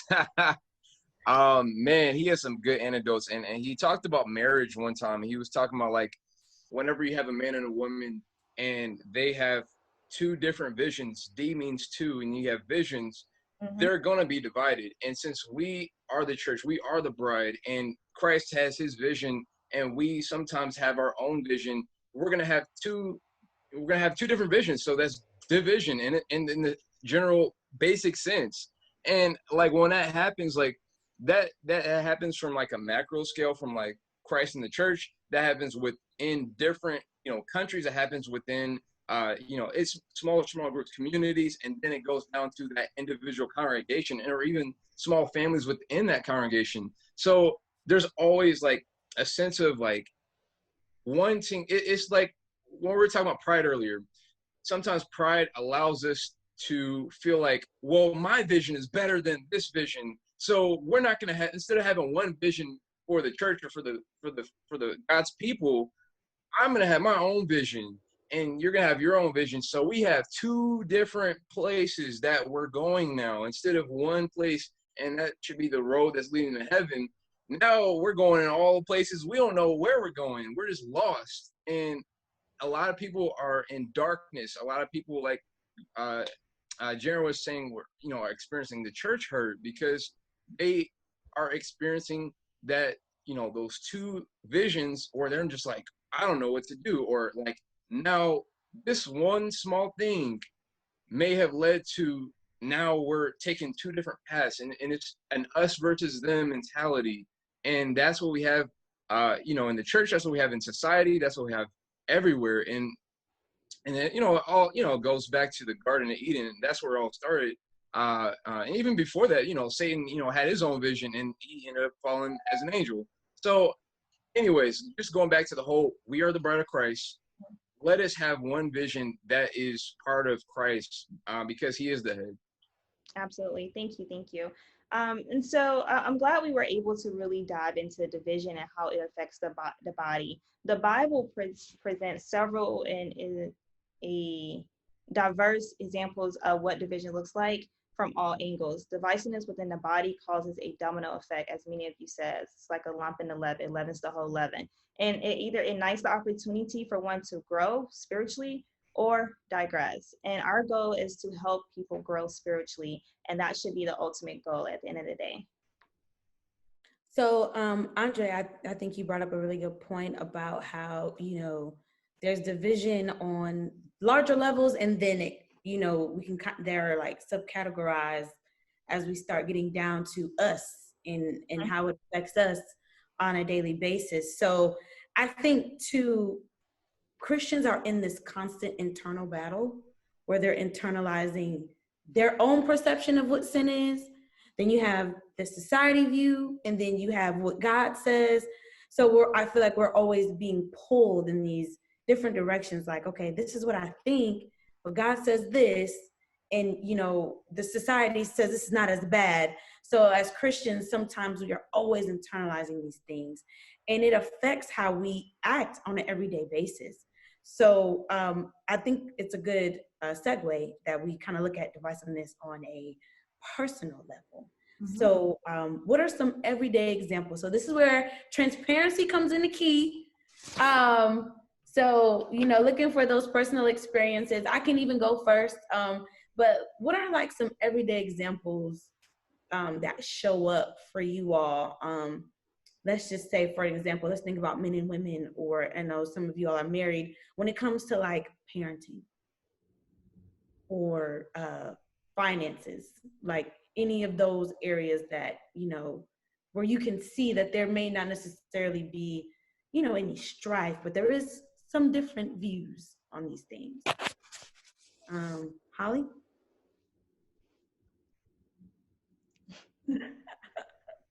I'm not phoning for a friend this time, but I am going to pass it off. Okay. Do you want to choose who you want to pass it off to? It's still building in my mind. Still building? Okay. Okay. Let's go with Reggie. I would say, since I've been married 7 years now, and I have 4 kids, 2 boys, 2 girls. My wife and I, coming from different backgrounds, I come from a family of 15. She's the only child, and I'm a northerner. She's a southerner. So so everything's different as far as the rearing of the child. So we actually, some time ago, several years ago, we had a disagreement on kind of, raising the children, and a lot of it stemmed from what I was taught and what she was taught, way my parents were and how her parents were. So we find ourselves, having, bumping these heads and wondering why. And we realized that we grew up in 2 different backgrounds, and we were trying to bring both of those philosophies to our family. And we realized that, what? Yes, we may have had some good childhoods, on both sides, our family, her family, but we had to find common ground because this is our family. This is not my mama's family, my daddy's family, and vice versa. So we had that natural, we both want the best for our children.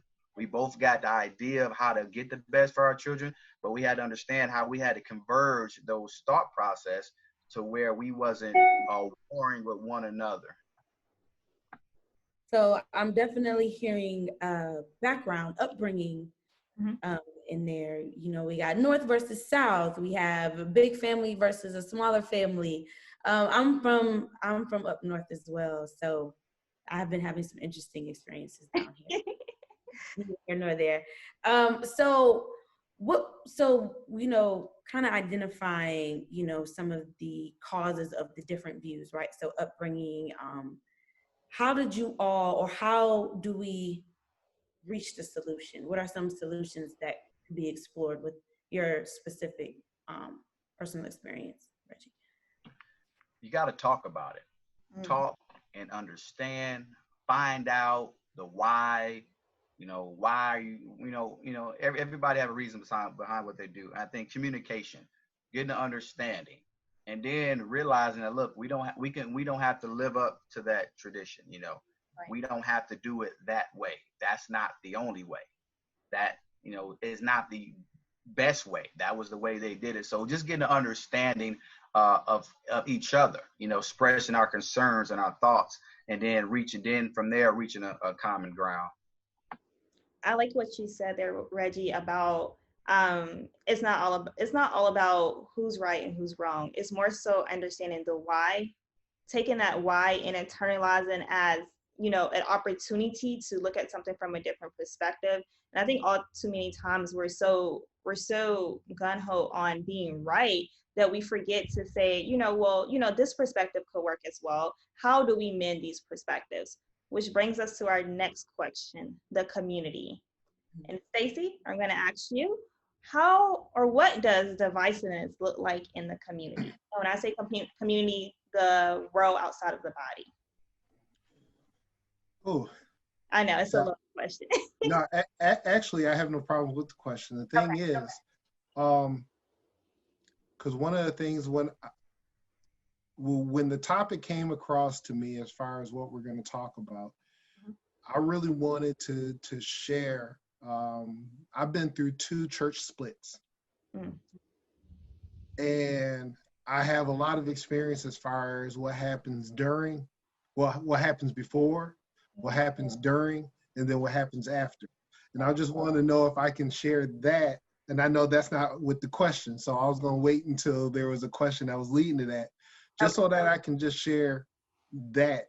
And I'll try my best to keep it timely too, because I know we're under time constraint. Actually, there is the next question is about division in the church. So we'll let you go ahead and answer the division within the church, because that is the next topic. So go ahead and share your experience. We're excited to hear it, and then we'll come back to the community for someone else. Okay. So I'm going to make this as quick as possible. Okay. One of them is when I was much younger. I was about 11 years old when I went through that one. And then when I moved to South Carolina, as soon as I placed my membership somewhere, there was a church split. And both of those, when it came down to the church organization, they were both head by older ministers who thought they were the HNIC. And because of that, no one can question anything, but they felt that way because of trusting brothers that actually shouldn't have been trusted in the first place. And so because of that, that led them to being scared of moving forward and doing things. And because they were so strong-willed and strong-minded, because it was my church, I was the one that laid the brick. And for some, it was actually literally, I laid the brick to build this edifice. You can't tell me how I can run my church. And so with that mindset, having brothers who are educated, who's trying to help, who are spiritual in what they're doing, that brought a different perspective than what they had, they really tamped down on them actually growing and developing and actually being placed into leadership roles, because both of them had the mindset, I'm not going to put somebody in position who's going to kick me out. So because of that, I got things in control. I'm running things. And because of that, it created a swell underneath that tore up the church. Folks on a Sunday morning, they getting up, yelling at the preacher and everything. And it was horrible to see and witness this. And then folks split, left. I mean, and went their separate ways, started congregation in other areas. And the thing that's interesting is that in both scenarios, the congregation that actually split from them ended up actually dying off, or they split for the same reason that they were complaining about. And so it actually it was a prophecy that almost was self-fulfilling, that you're not going to destroy and lead God people away. So those who actually led the split, they died. I mean, and that was scary to see twice, that the people that created the split died soon thereafter. But what it basically is going on is that if you don't have spiritual leaders who are willing to be checked, and they have to be willing to be checked on both sides, willing to have that accountability to make sure that they don't believe that this is my church when it's not, it's God's church. You're just happen to be the shepherd of this congregation. But if we don't have spiritual minded folks actually leading, because it scares me to see congregations that rush to put people into leadership just because of either their status or money or whatever. And I'm like, these are your spiritual leaders who are going to set the example for the whole congregation. And those are the ones that's going to be behind closed doors, that's going to have to make some tough decisions, have some tough discussions. But can they still be Christians when they walk out of there? Or are they going to have a groundswell where all of a sudden folks have issues underneath and they don't talk about it with each other, but they're talking to everybody else. And then all of a sudden they're looking for other people who have the same ilk, who has the same complaints. And then on one Sunday morning, it all comes out, and then the split happens. And that's what I see, and it scares me. It scares me to see brothers so strong-minded where they're looking to be right, but not looking to be righteous. Thank you for sharing that experience. I think it definitely speaks to the totality of what we're talking about today, and it definitely gives context to personal experiences of what you've seen firsthand when a division happens within the church. Deja, I'll let you take on community. Yes. So moving on again, thank you for that, Stacy. Thank you for sharing that. You made some really good points there. So thinking about the community and how divisiveness shows up in the community. Jaren, would you like to answer that? Yeah, I can do it. That's not a problem. I had talked about it a little bit earlier, and I definitely want to tie back to it. So, because I had a psychology background when I was in college. So one of the things that I talked about earlier was Maslow's hierarchy of needs. And, you know, when you think of community, you think of how, and it sounds like I'm talking about it a lot. I didn't just learn it. So sometimes when you learn something new, you just keep talking about it all the time. I just learned it. So y'all know, y'all can take that off y'all face now. But when I think of that, you know, some of the things that it talks about is basic needs, psychological needs, and self-fulfillment needs. And within that, when you're in the community and you've met the basic needs, like food, shelter, things like that, when you've met the safety needs, you feel like you can trust these people. And then when you get, the film happens, and I think that's where sin starts creeping in, right? And being divisive is when you reach the belonging cycle. That's when you have the intimate relationships with people. That's when I can start being more transparent with you to tell you my story, my testimony, what I've been through, what I struggle with right now. And when you get to the esteem part, that's where it's going into more of like, you know, prestige and feeling of accomplishment. But if that, I think right in between esteem and belonging, that's where sin kind of lives. Because if I can break up, if I was sin, if I can break up intimate relationships with someone, if I can affect someone's esteem where they don't feel appreciated in this group, they don't feel heard, then that gives me an opportunity to cause dissension. Just like what Stacey was talking about, like you have breakups that are happening. And because people have breaking through the film of what a community actually is, because before you could be in a community, you have to feel like you're belonging in the community. And if you no longer feel like you belong in the community and you no longer feel appreciated, you no longer feel like the things that you were saying are being valued or your take is being valued, that's when you start seeing people start peeling off. And then if the people stay, if it's a functional community and it's not dysfunctional, that's when people start getting to the highest part of Maslow's hierarchy, which is now self-fulfillment, right? Like, or self-actualization. They know who God is calling them to be.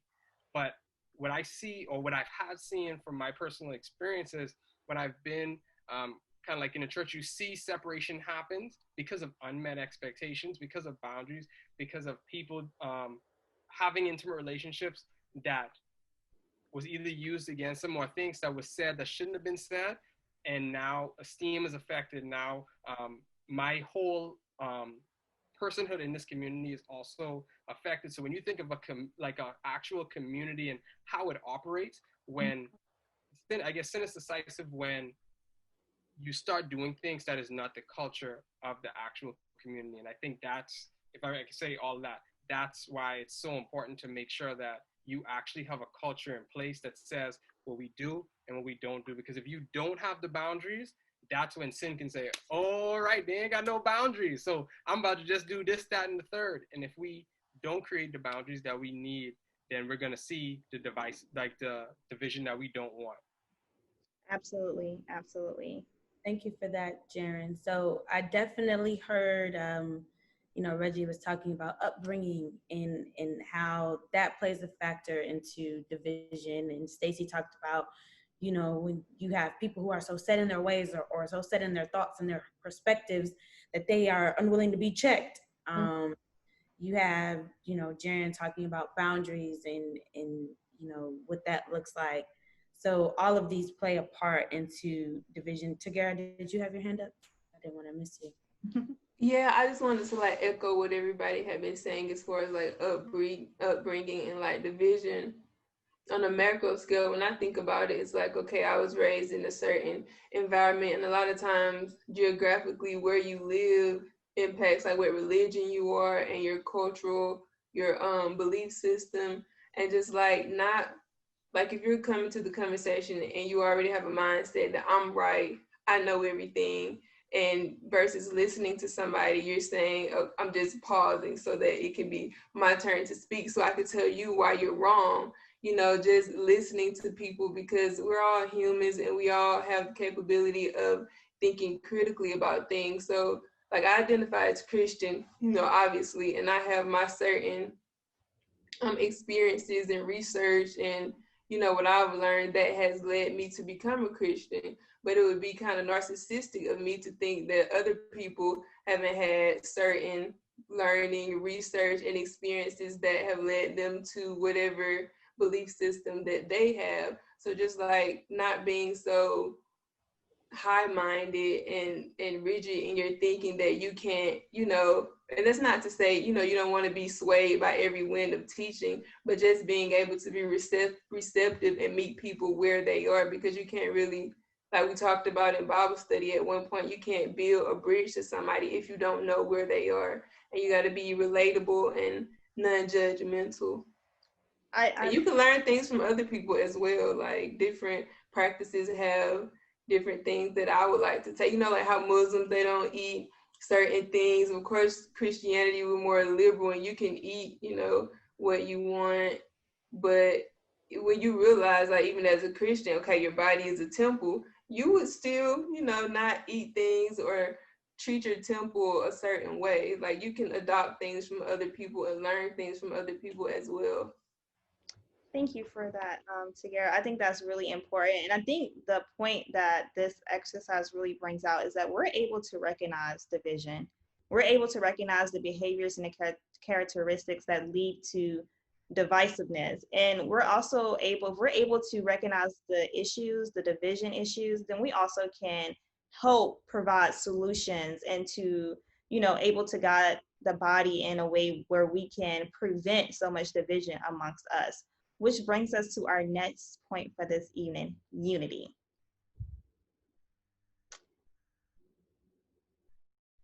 So with unity, we've discussed divisiveness in the point where we've explored the different forms of divisiveness that happens from a worldly perspective as well as a spiritual perspective.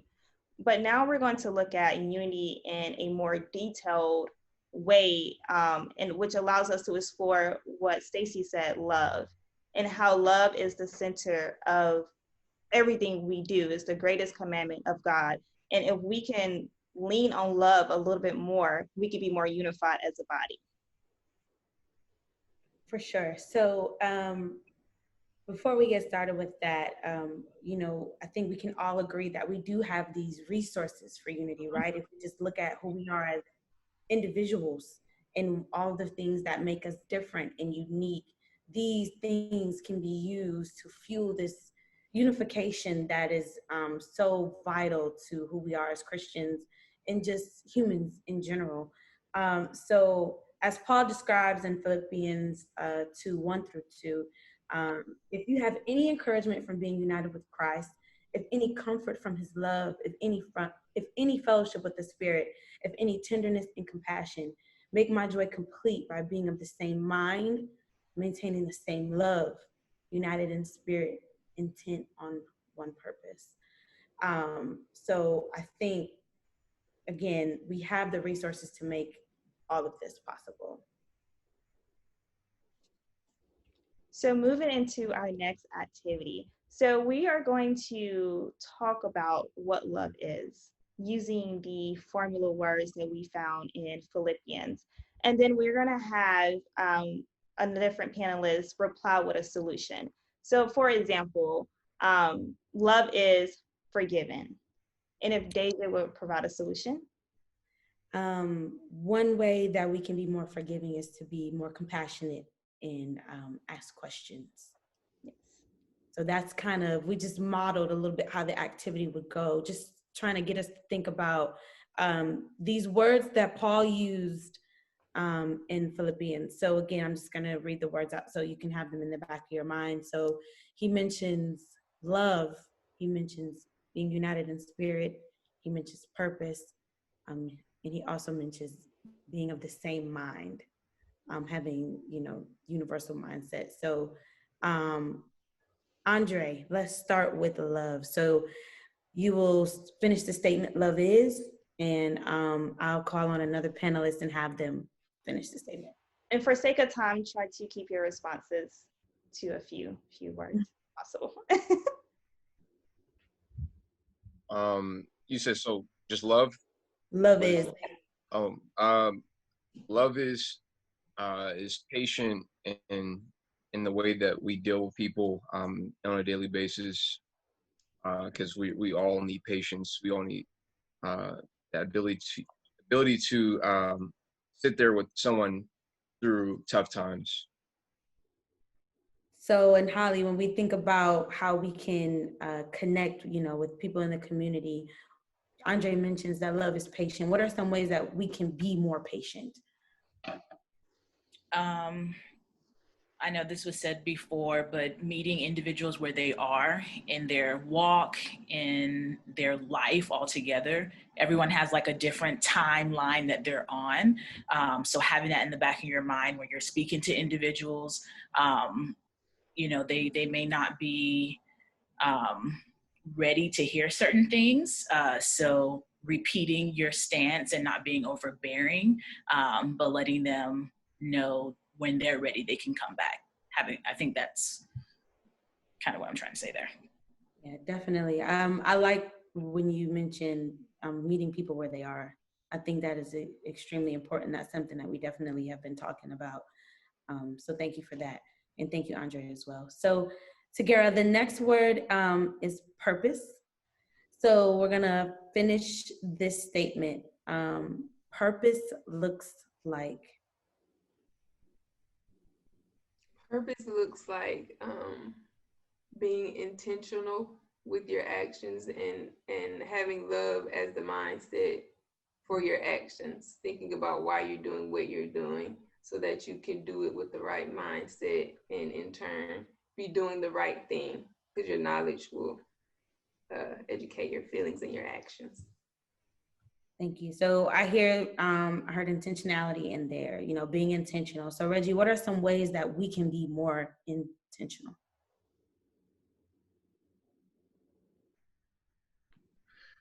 Be more intentional. I would say, first of all, to be more intentional, you got to know understanding. Got to understand and have a vision and seeing needs and seeing what direction to go. Like that. Definitely seeing a need and recognizing when someone is in need and stepping outside of your comfort zone to bring that person whatever resources that they need. Thank you for that. Jaren, when love is present, it brings.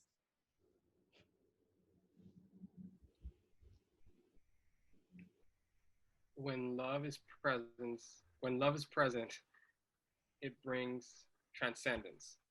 And I say that to essentially. Wait, do you want me to say what I mean? Yeah, sure. Yeah, Okay, please. cool. When I say that, I mean sometimes we fail to love someone as they should be loved, or as Christ calls us to love, because we get stuck in the weeds with a lot of things. So I think love is transcending in that way, that it goes above the things that we get stuck in the weeds about to really get to the heart of the matter of the individual. Thank you for that. So Stacy, hearing what Jaren mentions, what are some ways that we can kind of adhere to what he's suggesting?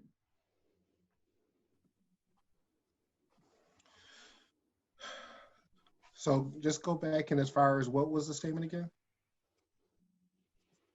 Jaren was answering, when love is present, he said it brings transcendence. Gotcha. Okay. So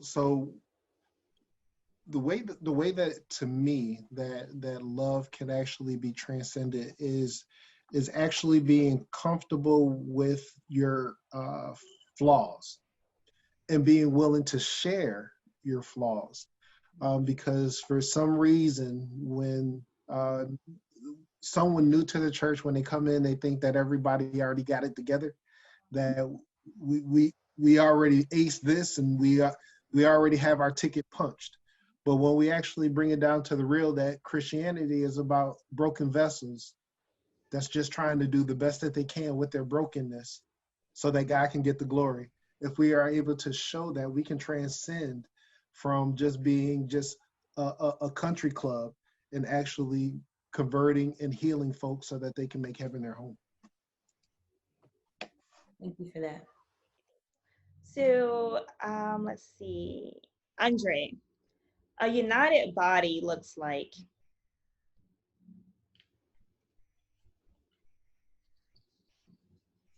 I would say united body looks like Christ, and in the way that he walked, the way that he moved, the way that he talked, because at the end of the day, that's who we're trying to emulate. We were made in the image of God, yet we were trying to walk like Christ. We were trying to be like Christ, because he is the human example that we have, that we can relate to the most, even though, you know, we have God the Father, God the Spirit. He is the human example that we have. Thank you for that. So let's see, Tagara, what are some solutions that moves us closer to being united and looking more like Christ, as Andre mentioned? I think we would be more united and look like Christ if we actually put away our traditions or what we think, you know, what we've been told, and actually go back to look and see how the first church did things. So go back and look and read, see who the writer is, who they were talking to, look at context, and then that way everybody can come out with the same understanding, or at least more similar understandings of what the intended message was. Because a lot of times people read one thing and come out with different interpretations, when more than likely, you know, if somebody's writing something, they're writing for a clear to get a clear message across. So just going back and reading in context how people in the first church, biblically speaking, did things would help us to be more united, I think. I agree. I believe, you know, in Paul's letters in the Corinthians to the church, you know, he was discussing the topics of division and unity, and he was trying to show the members that it was important that they be unified in their perception of where they were going. And so, since we are on the topic of unity, we're going to define unity.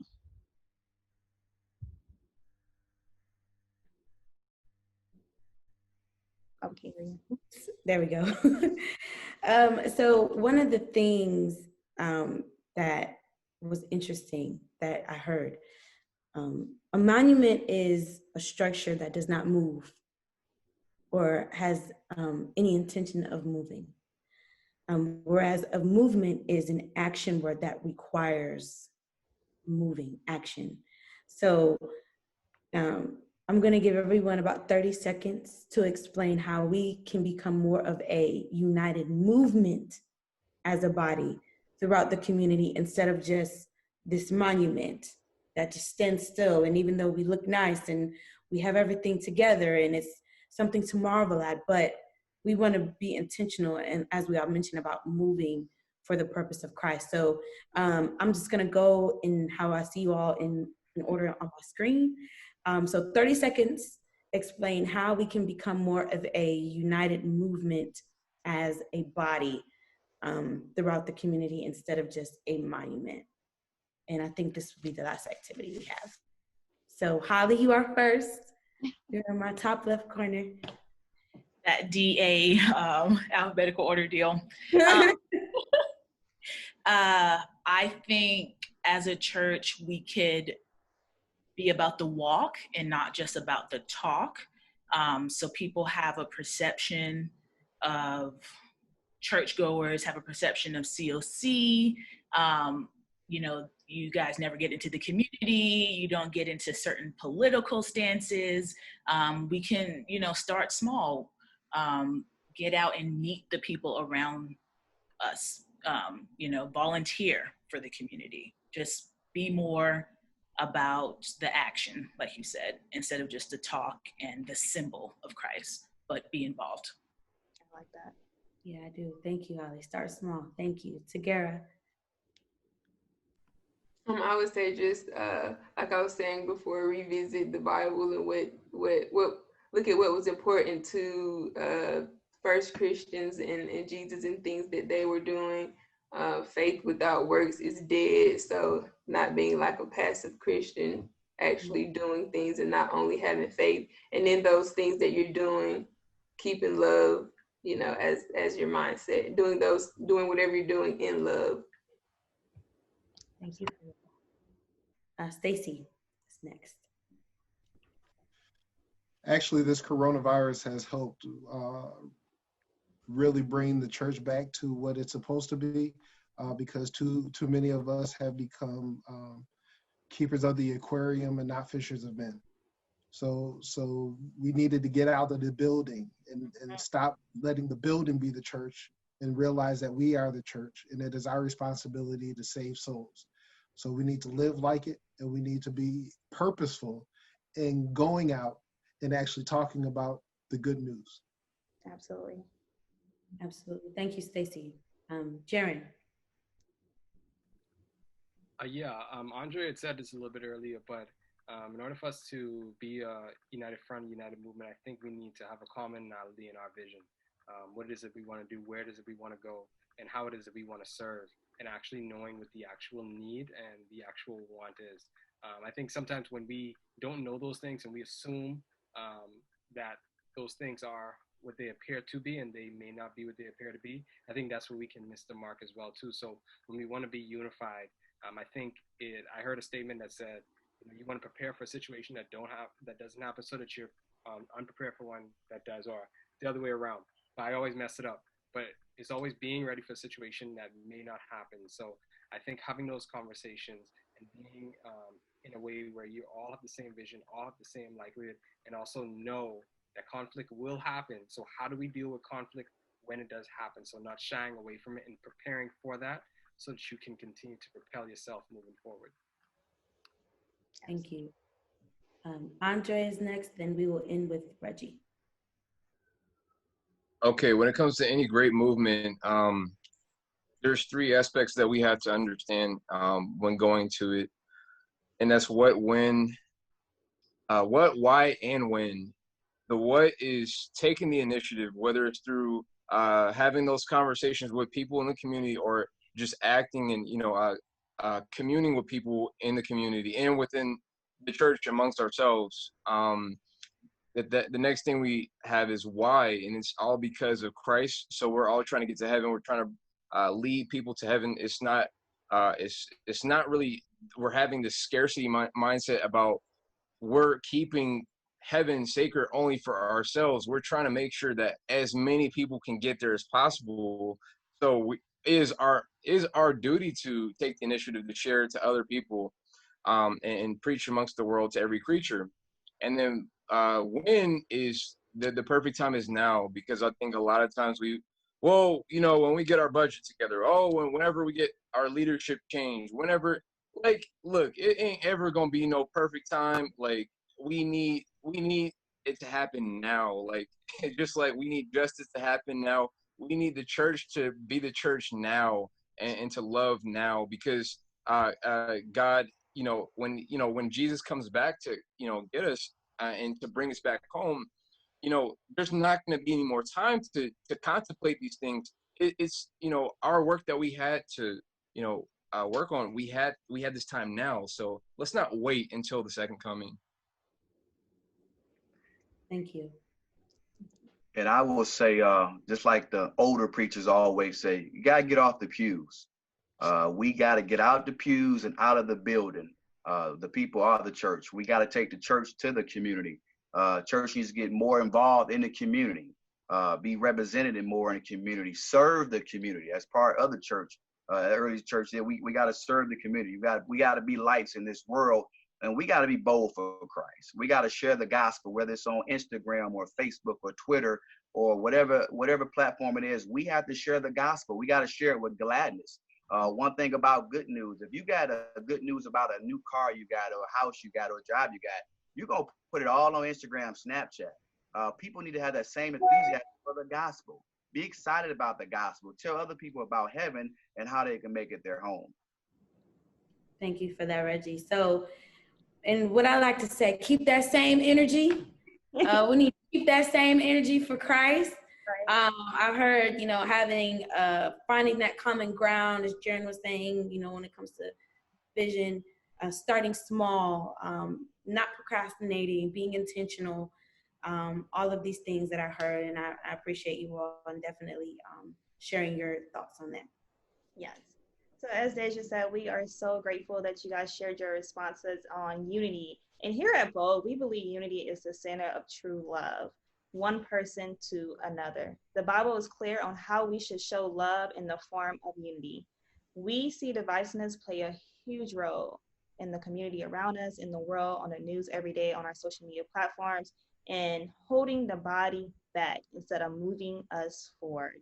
And the ultimate goal is to move us forward. It's clear that we still have more work to do. We cannot stop at, just picking up the phone and calling people. We have to do more. We have to be more intentional, as many of you said, and we have to do it now, so that we can become better kingdom builders in Christ. We have the ability to achieve God's purpose through our accountability one to another, through love, and most importantly, through a Christ-centered mindset. For sure. So I feel like you stepped on my toes a little bit, Ashley. I'm the type of person. I'm preaching to myself. I'm gonna pray for you. Then I forget, y'all. I forget every time.